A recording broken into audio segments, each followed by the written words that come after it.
nice article in the Managing Madrid blog. Wonderful lads that do a great job there.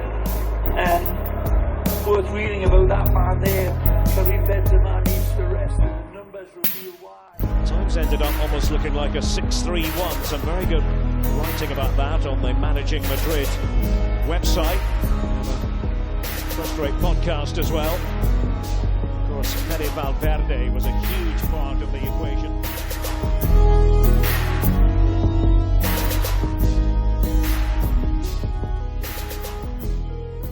I have to say, coming from someone who was not that enamored with Ancelotti being signed at the beginning of last season, I gotta say I don't really want anyone else to manage his team. Like I just feel like he's so perfect with what's happening. I think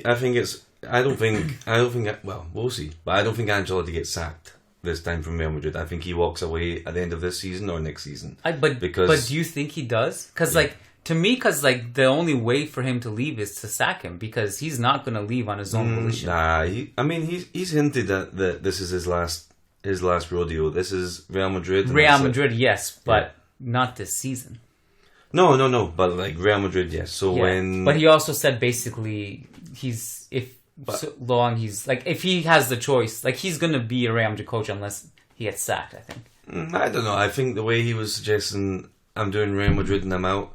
I think he knows Real Madrid you do for 3 years and then something happens. So I don't think he was saying I'll retire when I leave Real Madrid, but I hope that's in 8 years. Nah, I think Ancelotti knows he has this season, maybe another season, and then he walks away and retires on his own terms. But I mean, he's old. He has other things to do.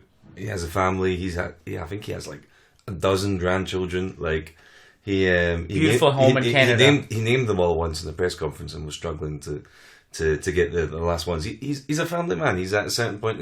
If I had that many grandchildren, 63 at this point, I think another couple of years, and he's achieved all there is to do. I think he's planning to step aside. Said he doesn't want to do international football.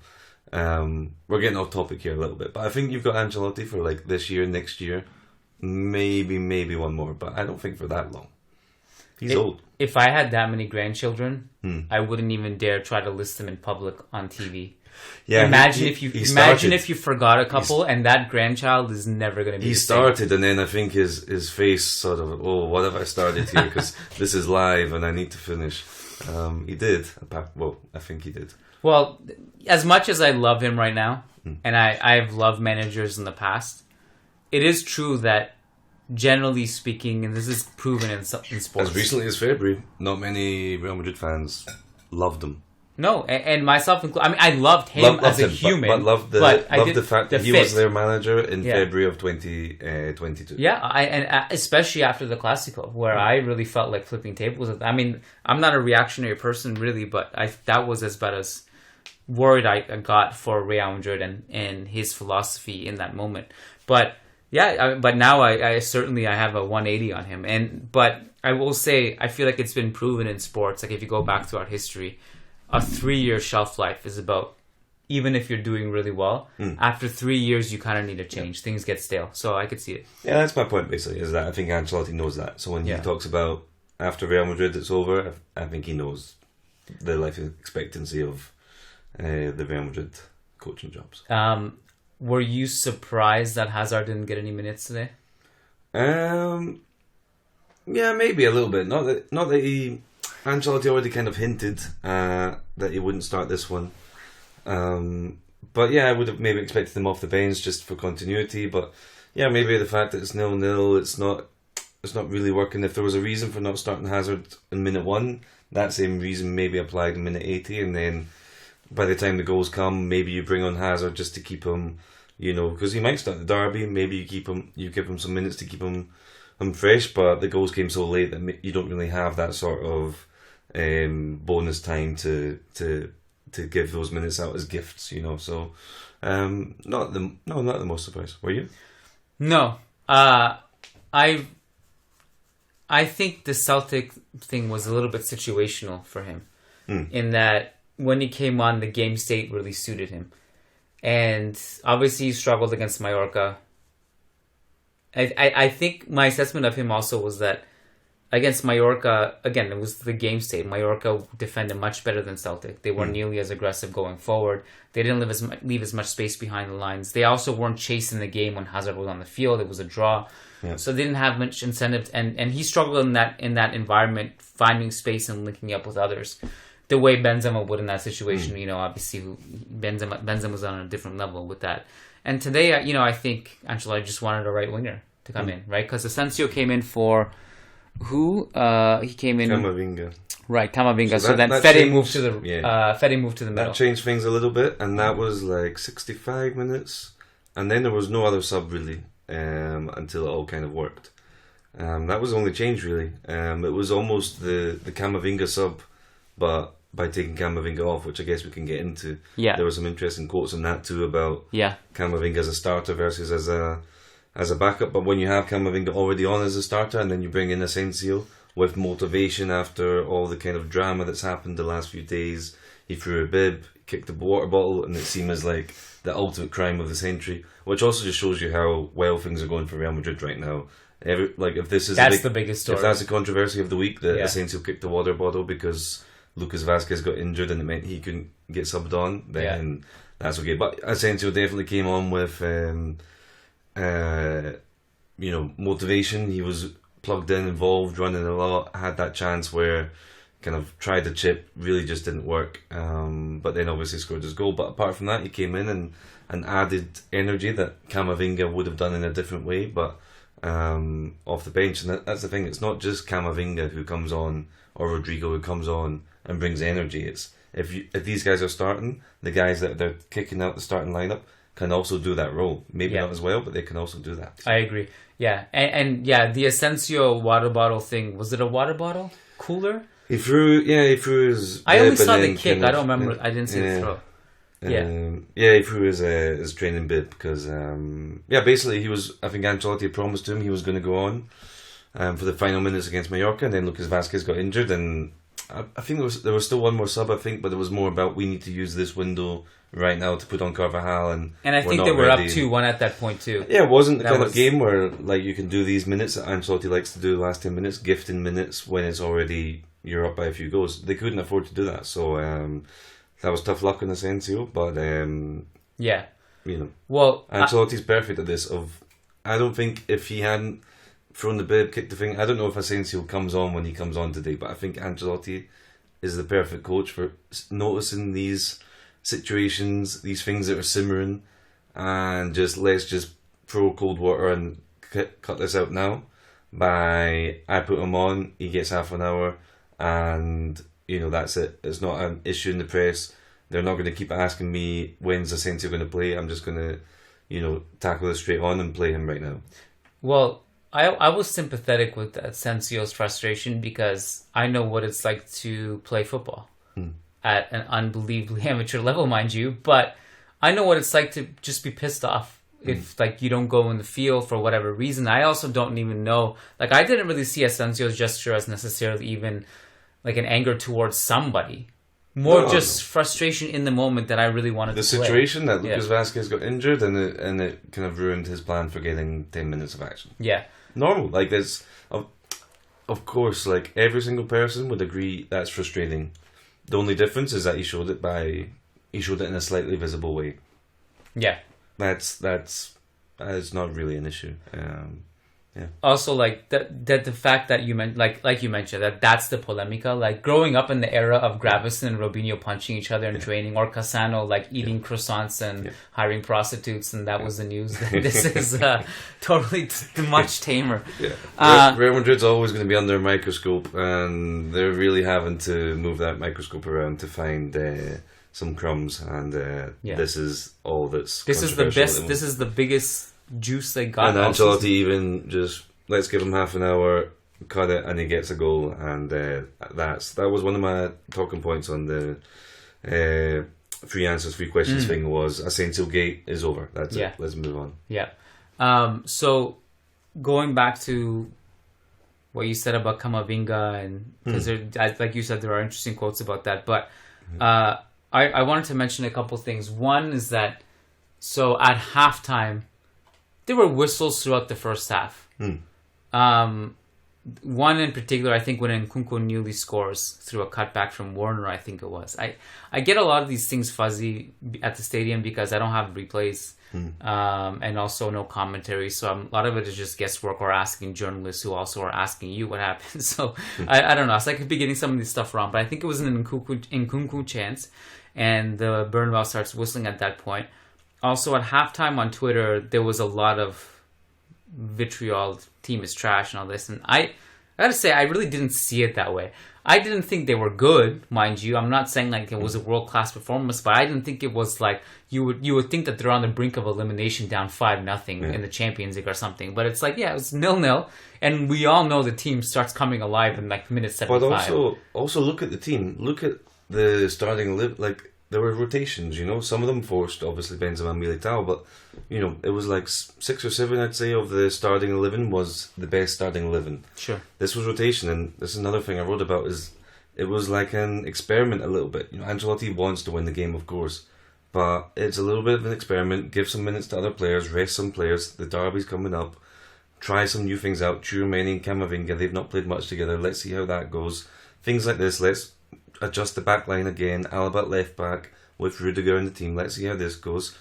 Trying things out, and this is the time to do it. The Champions League group stage is the exact time to do these experiments because it's important, but especially this year where, let's be honest, Real Madrid have an easy group. You're going to go through, probably win the group, and this is a time where you can afford to drop some points because the points you drop in the Champions League group stage have zero impact on whether you win the Champions League in the knockouts. But if you draw and drop 2 points on match day 1 in La Liga, they are as costly as dropping on match day 38. They count the same. You rotate too much in the Copa del Rey, you can suffer an exit like we've seen with Alcoyano. Super Cup, you're probably playing Barca, Atletico, it's a big game, there's a trophy on the line. The time when you can have the most pre-season games that are in the pre-season and mean something are these kind of games. Especially this year, the group, Leipzig are the big other team in the group, but again, it's not necessarily the most glamour tie. We saw last year, Ancelotti rotated a bit in the group stage. Inter, he didn't. That's a glamour tie. You have to go for it. Leipzig, I mean, let's be honest, this Champions League match day, Real Madrid-Leipzig was like what? The 6th, 7th most interesting fixture for like neutrals. If you look at like the international broadcasters and sort of the list that they go through promoting the games, you know, even this game, it was on like, you know, BT Sport 5. It was on, you know, BN 8, you know, DAZN Stream 7. Like, this, you know, is a big game, but it's, you know, this says more about Leipzig than Real Madrid, of course, but it's not exactly, as your glamour tie of the group, it's not exactly a big game. The whole world is not watching. This is a time to do these experiments, especially when you're probably still going to win anyway, as they did. Not worst case, but like, even if it goes badly, you probably still get a draw. You're going through the group. You've already beaten Celtic. You've seen Celtic draw with Shakhtar. Leipzig already lost a game. Like, Real Madrid will probably win this group with matches to spare and then properly can rotate. But you can already rotate at this stage in the Champions League group because you can drop points like they did against Sheriff last year and it makes zero impact. Last 16 a little bit, winning the group. After that, zero impact on who you can or can't get in the draw. I think it's hard. Which is fun.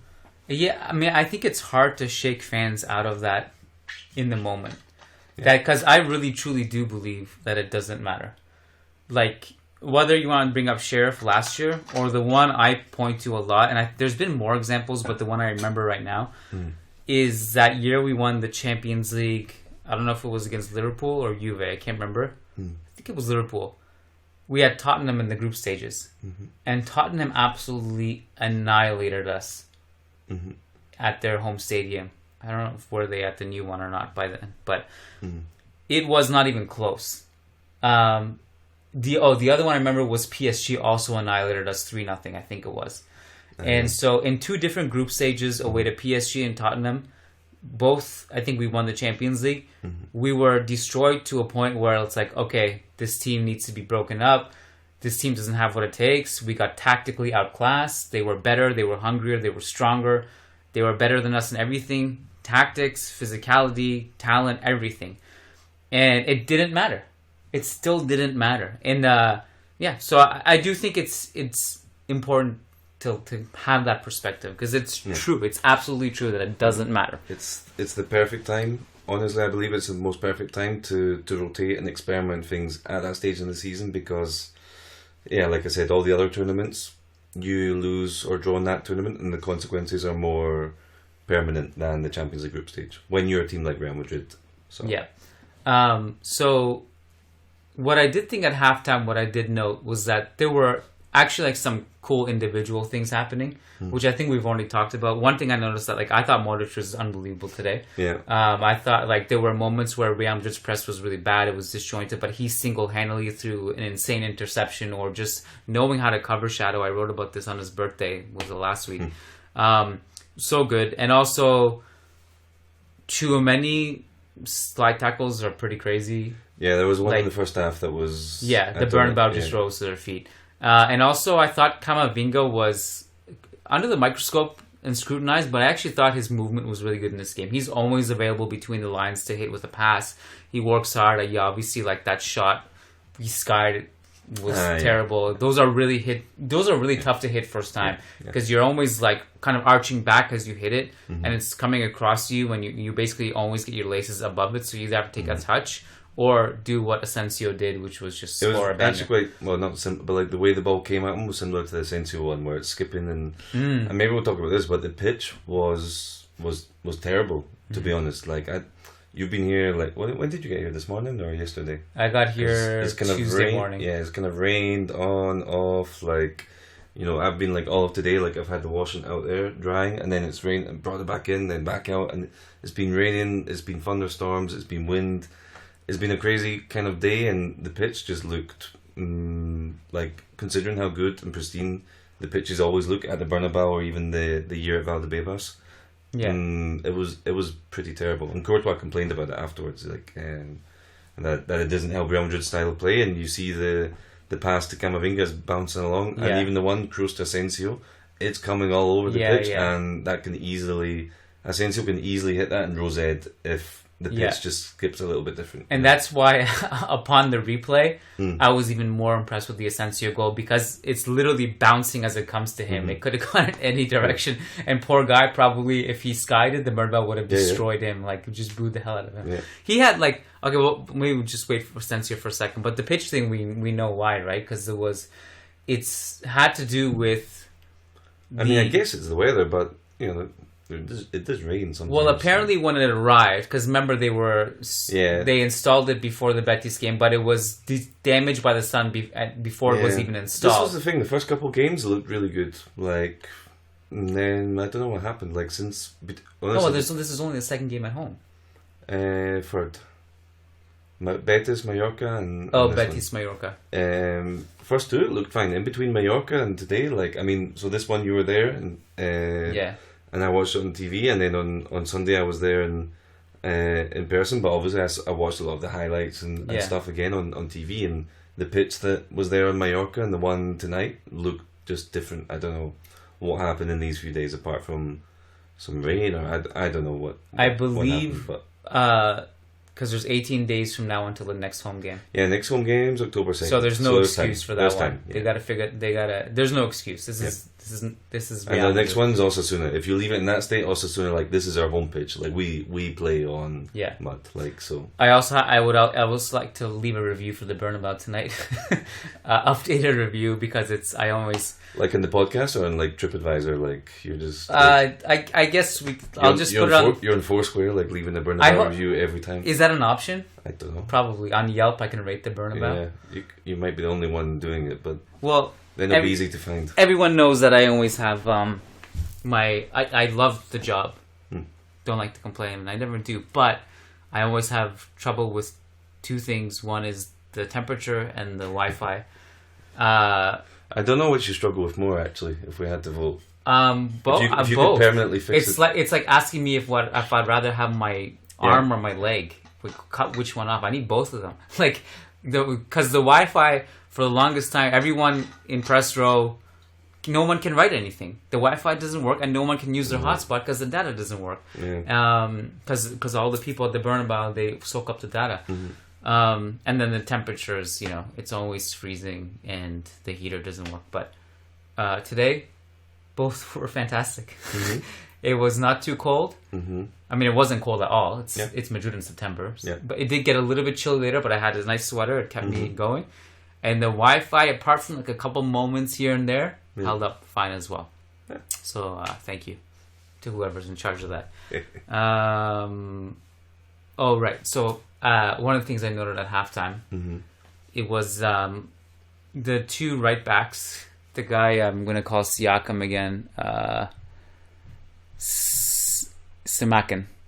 Simakan, and then on the left back slot, Raum. I think it's how you say it. Yeah. Both of those guys really struggled anytime Vinicius or Rodrigo or even Fede dribbled at them. And I would have liked to have seen more of that, which we didn't get. Like against Mallorca, it was something ridiculous. Like Vinicius had 8 completed dribbles, Rodrigo had 7. This was nothing on that magnitude, obviously. But I think if we had gotten the ball to them in those situations, it would have been good to see. But to your point about Camavinga, and do you want to go over that Ancelotti quote about Camavinga? Yeah, I mean, it wasn't a particularly long one. I'll just read it out quickly. Yeah, basically Ancelotti's asked why Camavinga was so good off the bench last year, and as a starter he struggles. And he said, when the match is broken and a bit more back and forth, his energy makes more of a difference. When the match is more positional and teams are more compact, like at the start, it's harder for him to use that energy. This is something he'll have to learn, how to use the energy when a match is more tactically under control. And that's just, like, what more can we say? That's it. That's the answer. Well, what I think is interesting about that quote is that I feel like that about everyone in the squad.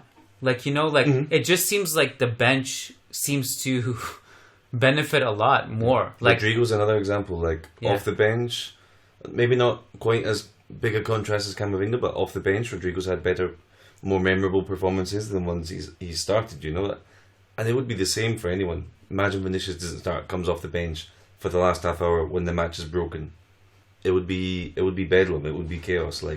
He would could score a hat-trick in that half hour. It can help to come on with your energy, and nobody else has the energy. For sure, yeah. And I think that's like, there have been games where Cruz will start and then he gets also some criticism, although Cruz has been amazing for a long time. But and then Camavinga will come in. So you have the opposite discussion today. This goes all the way back to preseason, which I don't rate, but just in the Clásico in that first game in Vegas, Cruz, Modric, Camavinga, Tchouaméni, and Fede, I think, started in midfield together. Okay. And then Cruz and Modric came in and controlled the game. And then the next game against next one was America, no? Club America in San Francisco. That game, Modric and Cruz started.